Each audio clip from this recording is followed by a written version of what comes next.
সবাই স্বাগত। কি ভাই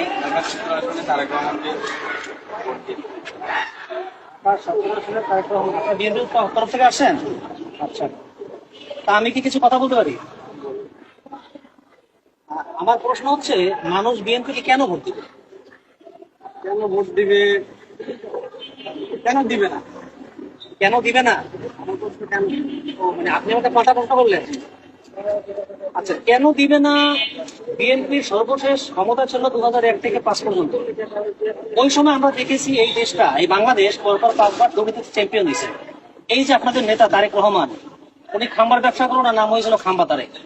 উনি গ্রামগঞ্জে খাম্বা স্থাপন করছে, কিন্তু কারেন্টের তার এখনো দেয় নাই। এটা আপনি গ্রামগঞ্জে গেলে এখনো পাবেন। এবং বিদ্যুৎ খাতে দুর্নীতি ছিল। তারপরে হচ্ছে একযোগে সারা দেশে সিরিজ বোমা হামলা হয়েছিল। তারপর হচ্ছে আওয়ামী লীগের উপর গ্রেনেড বোমা হামলা হয়েছিল। এরপরে বিভিন্ন জায়গায় বিদ্যুতের দাবিতে ড্যামরা এবং চাঁপাইনবাবগঞ্জ কানসাটে লোক মারা গেছে। সারের দাবিতে মানুষজন আন্দোলন করতে গিয়ে লোক মারা গেছে। ঠিক আছে, এত কিছুর পরেও আপনি বলেন মানুষ কেন বিএনপির ভোট দেবে? এবং আরো কথা বলি আমি, আপনার সময় আছে? আরো কথা বলি। এই যে আপনাদের নেতা তারেক রহমান 17 বছর লন্ডনে ছিল। 17 বছর লন্ডন থেকে আসার পরে উনি এখন বলতেছে যে 17 বছরে উন্নয়ন হয় না, শুধু দুর্নীতি হয়েছে। এই যে এত দেশের উন্নয়ন হয়েছে, এগুলোকে আপনি দেখেন না? আপনার নেতা দেখেন না?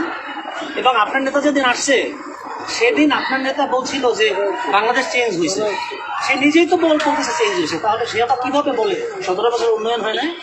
আপনি বিএনপি করতে পারেন ভাই, বিএনপির ক্যাম্পিং করেন, সমস্যা নাই, কিন্তু সত্য তো আপনাকে বলতে হবে। উনি বরাবর মিথ্যা করতেছে। ওনার নামে কেন ভোট দেবে বলেন? এবার আপনার কাছে আমার প্রশ্ন, বলেন, আমার এই উত্তর দেন।